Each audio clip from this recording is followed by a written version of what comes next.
High interest rates and persistent inflation are tightening their grip on the global economy, yet trillions of dollars are still flooding into AI infrastructure. We are operating in a moment of extreme tension. Traditional government reports are too slow to tell us if this path leads to a golden age or a recession.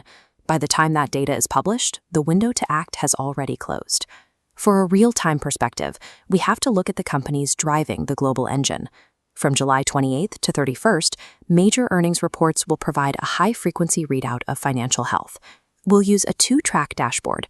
One side measures the AI infrastructure boom, the other measures the resilience of the consumer wallet. Tracking these specific metrics day by day is the only way to measure the true immediate health of the global economy. We begin on July 28th by looking at the physical foundation of the AI track. SK Hynix dominates the market for high-bandwidth memory, the chips that allow AI processors to function. Their results act as a signal for the entire Asian tech supply chain. If they show capacity constraints, the whole AI hardware sector feels the squeeze. We cross-reference this with KLA and Seagate. KLA's equipment orders tell us if manufacturers are building new fabs, while Seagate storage sales reveal if cloud data centers are still expanding. Positive numbers here suggest the hardware build-out is still accelerating. On the consumer track, we turn to Visa. Their payment volumes provide a high-frequency look at how much people are actually spending and how much they are traveling. We are watching for signs of exhaustion.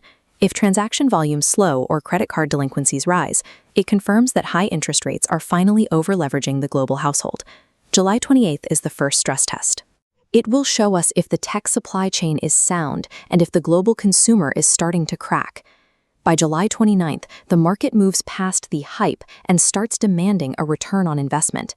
Microsoft is spending tens of billions on AI data centers. Investors are looking for a direct correlation. That massive capital expenditure must yield a corresponding expansion in revenue for Azure and Copilot. Meta serves as a dual indicator. Their hardware spending tests how much debt investors will tolerate for AI, while their ad revenue reflects the real-time marketing budgets of businesses worldwide.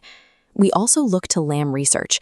Their sales of wafer fabrication tools show us if chip makers are currently buying the equipment needed for the next generation of processors, or if they are pausing their expansion. If Azure's growth slows, or Meta's margins are squeezed by server costs, it suggests the commercial viability of AI hasn't caught up to the spending. That realization could trigger a broad correction across the tech sector. On July 30th, the focus moves to the front line of global commerce and the reality of discretionary spending. Apple's revenue provides a temperature check on the global consumer.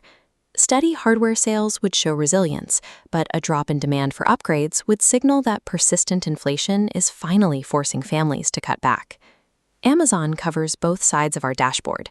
AWS updates our data on cloud demand, while their e-commerce margins highlight the efficiency of global logistics and the current strength of the retail buyer.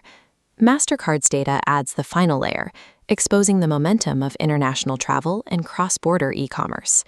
On July 31st, we move from the digital world to the raw industrial core with ExxonMobil. Exxon's refining margins and crude demand serve as a direct indicator for worldwide manufacturing. If these numbers drop, it points to a slowdown in industrial production. These 2 days confirm whether the everyday household and the industrial engine have the strength to support the rest of the economy. With the week complete, our two-track dashboard provides a clear, comprehensive view. We have followed a direct path from invisible semiconductor choke points to the physical demand for fuel. This gives us a complete, unlagged picture of global activity. Corporate earnings provide the most precise, high-frequency diagnostic of the global economy. They turn market noise into a clear map of trade and investment.